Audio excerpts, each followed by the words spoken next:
Hello बच्चों, welcome है आपका एमडब्ल्यूएम क्लासेस में। और मेरा नाम है सपना और मैं हूँ आपकी मैथ्स वाली मैडम। और हम कर रहे थे क्लास 10th का चैप्टर नंबर 2 और उसमें हमने 2.1 पूरी कंप्लीट कर ली थी। उसका इंट्रोडक्शन भी समझा था और पॉलिनोमियल क्या होते हैं ये अच्छे से जाना था। और आज हम करेंगे 2.2। उससे पहले इसका थोड़ा सा इंट्रोडक्शन। इस चैप्टर में सिर्फ 2 ही एक्सरसाइज हैं और हमने पहले अच्छे से समझ लिया था पॉलिनोमियल क्या है। और इस एक्सरसाइज में सिर्फ 2 ही क्वेश्चन हैं, बहुत इजी क्वेश्चन है। और बच्चों, आप सबसे एक रिक्वेस्ट, अगर मेरा पढ़ाई आपको समझ आ रहा है, अच्छा लग रहा है तो प्लीज़ मेरे चैनल को लाइक करिए, शेयर करिए, सब्सक्राइब करिए। अब टॉपिक पे आते हैं। तो थोड़ा सा समझ लीजिए, इसका इंट्रोडक्शन हम दे देते हैं। इसमें करना क्या है इस एक्सरसाइज में, बस 2 ही टॉपिक हैं इसमें। फर्स्ट, एक तो कहेगा वो आपको बताने के लिए ज़ीरोज़ ऑफ पॉलिनोमियल, और सेकंड में आपको ज़ीरोज़ गिवन होंगे। ज़ीरोज़ या इनको रूट भी कह देते हैं, रूट्स ऑफ पॉलिनोमियल दिए होंगे। फिर आपको कहेगा कि आप पॉलिनोमियल बनाने को कहेगा कि भैया आपको रूट्स ज़ीरोज़ दिए हैं तो आप पॉलिनोमियल उससे निकालो, फाइंड पॉलिनोमियल। ठीक है, किसके ये रूट है।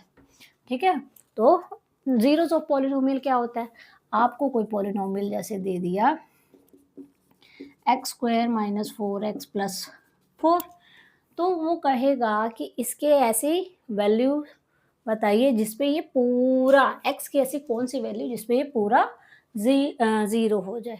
ज़ीरोज़ ऑफ पॉलिनोमियल क्या होता है, x की value of x on which px हमारा क्या आ जाए, ज़ीरो आ जाए। यानी px ज़ीरो आ गया तो यानी जो हमारी इक्वेशन है 4x + 4 ज़ीरो हो गई। px हमारा ज़ीरो हो गया तो px की वैल्यू ये है, ये ज़ीरो हो गई। अब इसको आपको सॉल्व करना है। सॉल्व क्या करने हैं, इसके फैक्टर करने हैं। फैक्टर करने का मेथड वही सबको अच्छे से आना चाहिए, मिडल टर्म स्प्लिट, क्योंकि इसमें हमें सिर्फ क्वाड्रेटिक इक्वेशन दे रखी होगी। मिडल टर्म स्प्लिट जिसको नहीं आता उसको मैं इस इंट्रो में अच्छे से समझा दूंगी। और दूसरे में आपको दे रखा होगा रूट्स को हम, क्योंकि क्वाड्रेटिक है तो उसमें 2 रूट आते हैं, उनको हम अल्फा बीटा से लिखते हैं। रूट्स को या ज़ीरो को अल्फा बीटा से लिखते हैं। तो वहाँ पे क्या दिया होगा, सम ऑफ रूट्स दिया होगा, यानी अल्फा प्लस बीटा दिया होगा, एंड क्या दिया होगा आपको, प्रोडक्ट ऑफ रूट्स। और कहेगा पॉलिनोमियल बना दीजिए, प्रोडक्ट ऑफ रूट होता है alpha beta.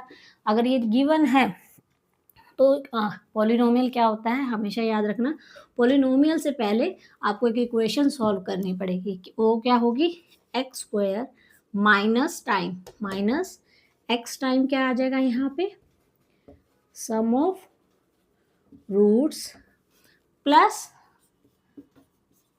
Product of roots. आप इसको सॉल्व और इसको ज़ीरो के बराबर पुट कर दो। इसको सॉल्व कर दोगे तो आपका पॉलिनोमियल आ जाएगा। जब आप इसको सॉल्व कर दोगे उसके बाद लास्ट में बस इज इक्वल टू ज़ीरो हटा देना। तो अब मैं इन दोनों के एक एक ज़ीरोज़ फाइंड आउट करने का एक एक एग्जांपल बताती हूँ, फिर आप अच्छे से समझ जाएंगे। ठीक है, ज़ीरो ऑफ पॉलिनोमियल क्या, x की ऐसी वैल्यू जिसपे हमारा px ज़ीरो हो जाए। ठीक है, और क्वाड्रेटिक में कितने आएंगे ज़ीरोज़, 2 आएंगे। दोनों सेम भी हो सकते हैं और दोनों अलग अलग भी। उसके लिए हमें क्या निकालना है, उसका फैक्टराइजेशन करनी है। ठीक है, तो देखते हैं। पहले मिडल टर्म स्प्लिट जिनको नहीं आता है उनके लिए ये स्पेशली मैंने वीडियो बनाया है, तो जिनको नहीं आता है वो अच्छे से देख लीजिए। जैसे मान लीजिए आपकी एक इक्वेशन हो x² - 6x + 8, तो ये मिडल टर्म स्प्लिट मेथड सीख लीजिए। मिडल टर्म स्प्लिट किसके लिए हम ये यूज़ करते हैं, ये हम यूज़ करते हैं फैक्टर्स निकालने के लिए। ठीक है, तो अब इसमें यहाँ देखिए, सबसे पहले तो हमें कोफिशिएंट लिखने हैं। लाइन बना लेना। x² के कोफिशिएंट को a कहते हैं, बता दिया था स्टैंडर्ड इक्वेशन क्या होती है। तो एक्स स्क्वायर के साथ कुछ नहीं है तो यानी +1 है। फिर b क्या होता है, x का कोफिशिएंट -6 है। फिर c क्या होता है, कांस्टेंट टर्म। फिर अब हम निकालेंगे AC यानी 1 इंटू 8 क्या आया हमारा प्लस का 8। ठीक है, अब इस +8 के हमें क्या करने हैं, ऐसे फैक्टर सोचने हैं जिनको ऐड या सब्ट्रैक्ट करने पर क्या बन जाए, हमारा b बन जाए। ठीक है, और जिनको मल्टीप्लाई करने पर एंड ऑन मल्टीप्लाइंग क्या बने, AC। अब 8 के फैक्टर क्या होते हैं सोचो, प्राइम फैक्टराइजेशन कर लो। प्राइम फैक्टराइजेशन कर लेते हैं, प्राइम फैक्टराइजेशन ही करनी है। 2 से किया 4। ठीक है, तो 8 के फैक्टर क्या आ गए हमारे पास, या तो 1 और 8 होते हैं या 2 इंटू 4 हो गया, बस और तो कुछ नहीं हुआ ना। ठीक है, अब इसमें देखो क्या 1 और 8 को हम ऐड या सब्ट्रैक्ट करें तो क्या b बन रहा है, 1 और 8 को सब ऐड करोगे तो 9, 1 और 8 को सब्ट्रैक्ट करोगे तो 7 बनेगा, प्लस का या माइनस का, तो ये नहीं हुआ। अच्छा, 2 और 4 को ऐड करें तो 6 बनता है, और 2 और 4 को ऐड मल्टीप्लाई करें तो 8 बनता है, तो ये चलेगा। लेकिन लेकिन लेकिन हमें b की वैल्यू क्या चाहिए, माइनस की चाहिए। हमें b की वैल्यू क्या चाहिए, माइनस की चाहिए। तो क्या अगर मैं -2 और -4 ले लूँ तो -2 और -4 को अगर हम ऐड करेंगे तो क्या -6 बन गया, यस बन गया। -2 और -4 को ऐड करेंगे तो माइनस माइनस प्लस का 8 बन गया, बन गया।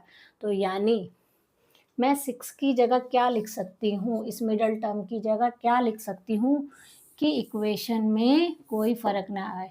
तो हम इसको फैक्टर करना है तो इज इक्वल टू 0 पुट किया, तो हम इसको क्या लिख सकते हैं, 4x minus 2x plus 8 is equal to 0।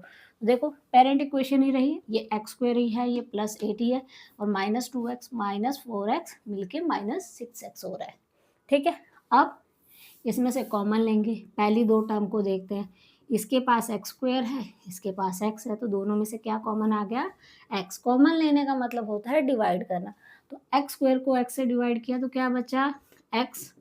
4x में से एक्स ले लिया, यानी 4x में -4x को एक्स से डिवाइड किया तो हमारे पास क्या बच गया, 4 ही बच गया। अब यहाँ देखो, यहाँ दोनों के पास x तो है नहीं तो x कॉमन नहीं आएगा।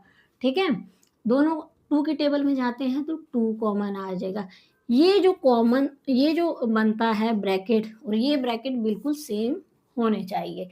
ठीक है, कैसे सेम होगा, अच्छा यहाँ पे अगर हम +2 कॉमन ले लेते हैं तो देखो -2x को तुमने +2 से डिवाइड किया तो क्या आया आंसर, -x, 2 1 2 कट गया -x, और 8 को 2 से किया तो प्लस का 4, तो यहाँ हमारा क्या आया, -x + 4 इज इक्वल टू 0।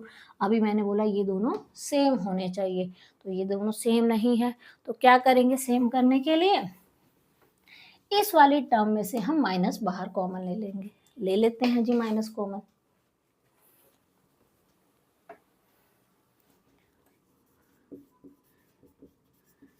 यहाँ से आपने जैसे ही माइनस कॉमन लिया तो ये 2 इंटू -1 माइनस का 2 हो गया, और यहाँ इसका माइनस बाहर आ गया तो ये क्या बन गया, प्लस का।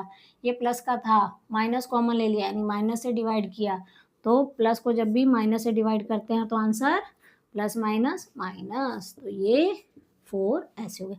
अब दोनों सेम हो गए ना, ये भी सेम, ये भी सेम, तो इन दोनों के पास सेम चीज़ है, तो इसमें से हम क्या कॉमन ले लेंगे, x माइनस 4।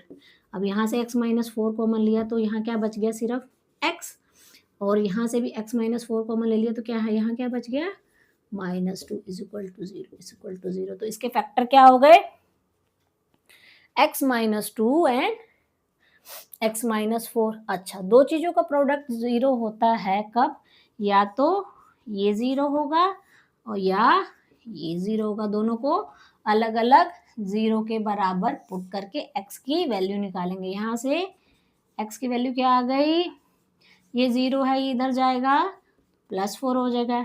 ये भी एक्स ये माइनस है, ये 0 की साइड गया तो ये इसका साइन चेंज हो गया। ये भी इज इक्वल टू की दूसरी साइड जा रहा है तो इसका साइन चेंज हो गया। तो यहाँ से x की वैल्यू क्या आ गई 4 और x की वैल्यू क्या आ गई 2। तो कौन से जीरोज आ गए, क्या जीरोज आ गए, x is equal to 4 and x is equal to 2। तो इसके हमने मिडल टर्म स्प्लिट करके क्या देखा, इसके रूट्स क्या आ रहे हैं या इसके जीरोस क्या आ रहे हैं, यहाँ मैं लिख दे रही हूँ। तो इस इक्वेशन के पॉलिनोमियल के जीरोस क्या आ गए 4 एंड 2। अब relation between zeros and coefficient, coefficient और में क्या होता है, अगर मैं इन दोनों का सम निकालूं, इनको क्या लिखा जाता है, अल्फा हमारा 4 हो गया और बीटा हमारा 2 हो गया। ठीक है, रूट्स को अल्फा बीटा में लिखते हैं। सम निकालो 4 + 2 इज इक्वल टू 6 और अल्फा इंटू बीटा निकाला तो 4 × 2 इज इक्वल टू 8।